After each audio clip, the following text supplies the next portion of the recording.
Hey there everybody, this is Lee with Creative2xmom, and today I'm going to be sharing with you my top 5 must-read books for the summer. So welcome back to my channel. If you're new here, Creative2xmom is all about homeschooling, parenthood, and thriving in the day-to-day. Or in the case of today's video, I'm going to be sharing with you my top 5 books to read over the summer. This week has been all about reading. On Monday, I shared with you a video about my homeschoolers reading list, and on Thursday, I shared with you my summer reading list. Today's video is going to be slightly different. These are 5 books that I have already read, enjoyed, reread, and found super encouraging and very valuable in my own personal growth. There are 5 books that I'd like to share with you in case you are looking for something to read over the summer as well. I would highly encourage this stack right here. Today's video is also part of a collaboration that is being hosted by Shalise at Sodbuster Living. I'm going to link her channel down below as well as the playlist. There are several other YouTubers who are going to be joining me today and sharing their top 5 must-read books. I've broken mine into 5 different categories. I have marriage, I have motherhood, I have healthy living, I have foster care, which should come as no surprise to you guys, and I also have homeschooling. So I went to my reading list and tried to pull out 5 books that I felt would be really encouraging to read over the summer, and probably 5 that I have not given a lot of credit to in the past, to kind of give you guys some new ideas. You know, I share a lot of books around here, and so I was digging a little bit deeper to find my absolute favorites in these categories. So I'm going to start with marriage, and I actually have 2 books here. You guys know I have mentioned Sacred Marriage by Gary Thomas several times. It is on my summer reading list again this year. It is going to be a reread for me. I feel like this, of all books, is my top marriage book. But if you have read this one, or if you're sick of hearing me talk about it, I pulled out a second marriage book. This one is called Sacred Influence, again by Gary Thomas. This one is written specifically to wives about keeping your marriage healthy. Sacred Marriage is written to couples, and Sacred Influence is written to wives. This is about shaping your own spiritual Christian walk in doing your part to keep your marriage healthy. Now, I don't think that it's a one-sided thing. I don't think that wives are responsible for the entire health of their marriage, but because I am a wife, this would be where I would go to for some encouragement, some inspiration, and some actually really challenging theology. I feel like Gary Thomas is very deep. He's not fluff and stuff. He is going to challenge you in everything that you read.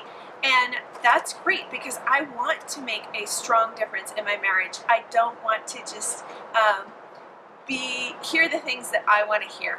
I want to have a strong, healthy relationship with my husband, and I feel like this series of books is definitely where it's at. And in the nutrition category, this is a book that I read several years ago and has had a profound impact on my own personal journey of being healthy, of working out, focusing on my nutrition. This is called Every Body Matters, and again by Gary Thomas. He has a way of encouraging and challenging at the same time, that if this is a body that has been given to us, we are stewards of this body, and what are we doing to steward it well? I feel like as moms, we talk about stewarding our marriage well, we talk about taking care of our kids, taking care of our home, especially if we're a stay-at-home mom. That's generally tends to be a very high priority, but what are we doing to steward our bodies? That tends to be neglected. And I know that it is really hard to balance all the rules and responsibilities that we have, but for me personally, this is one area that I try really hard to not let it slip. So if you are on a journey or beginning a journey of trying to be more healthy, I highly recommend this one. In the category of parenthood, let me grab my Kindle so I can get this title right for you guys. This is a book that I just finished reading by Kristen Welch, and it's called Raising Grateful Kids in an Entitled World. Now, if you have followed Kristen's journey, she has been around for a really long time. She is a blogger. I've followed her blog for probably about 10 years. It's entitled We Are That Family, and she's really honest and just really real about not being the perfect parent, that she doesn't have it all figured out. I've read several of her books in the past. Prior to this one, I would have said my favorite was Raising World Changers. This book I think has been out longer, but I just read it, just finished it last week. And I feel like she's really good at sharing what works for them and trying to help you see the principles behind what they do so that you can adapt it to your family. I felt like this was a challenging read for me because it brought out my own ingratitude and how I model for my kids and the areas that I need to work on so that I can continue to raise healthy, strong, grateful children who are going to make a difference in this world because they're not entitled, because they're not entirely focused on themselves, and they are reaching the world, changing the world at the same time. I'm going to talk about the area of foster care. If you have followed our journey for any length of time, you know I'm really passionate about foster care, foster adoption, reaching kids who don't have families, who don't have the best start in life.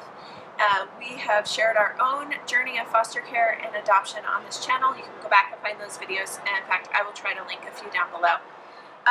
But this is kind of a funny one to share with all the heavy stuff that I've shared so far, but it's called Instant Mom. It's by Nia Vardalos. She shares her own journey of becoming a foster parent and how they adopted through the system. Very funny. If you know Nia Vardalos at all, she has a way of just finding the humor in life. And this book brought that out for sure. She talks about what it was like to instantly become a parent because they didn't adopt a baby. They adopted, I believe, a toddler. And just kind of some of the ups and downs of that journey. Foster care is its own unique situation, and there can be some really hard stuff, but this book in particular focuses on some of the reality, but some of the lighter stuff. I read this one when we were going through our own journey, and it was definitely one of those books that I picked up when I needed just to pick me up because it helped me to laugh at the situation. If you're looking for a fiction book in that category, this is called Ours for a Season by Kim Vogel-Sawyer. It follows an Amish woman who is unable to become pregnant, and it touches on some really tough topics. Foster care teenagers, sexual trafficking, and aging out of the system. I felt like it was dealt with in a very real and very honest way, a little bit heavier because of the nature of some of these topics, but still light because you're reading an Amish fiction. But again, very, very good look at some of the tough stuff in the system. My battery's getting ready to die, so I'm going to make this last one quick. In the category of Homeschool Bravely by Jamie Erickson. I just finished reading that probably about a month ago, and it is head and shoulders the best homeschooling book I've ever read. I picked it up expecting very much so a how-to book, and I was challenged very spiritually about my own attitude and how I face homeschooling. Who can I trust? Because I know that weight of homeschool can be so heavy on our shoulders. So it's a great reminder that my kids are in God's hand. My homeschool is in God's hands. I don't have to cover everything. That He's got it, He knows their future, and that He cares about them even more than I do. So it was challenging, it was inspirational, it made me think, and it really revived my mission, my passion, my vision for what we are doing in our home. And it's the best one, hands down, that I can recommend in that category. So that is my top 5 must-read books for the summer. Don't forget to check out the links down below to Shalisa's channel as well as to the playlist. I'm also going to link down below my top 5 parenting books that I did not share today. That video went up a couple of months ago, so I hope you will check it out. I will also have several other links down below for you as well. I hope you guys enjoyed this one. Don't forget to leave me a comment. Let me know what is on your summer reading list, and we'll see you guys next time. Bye, guys.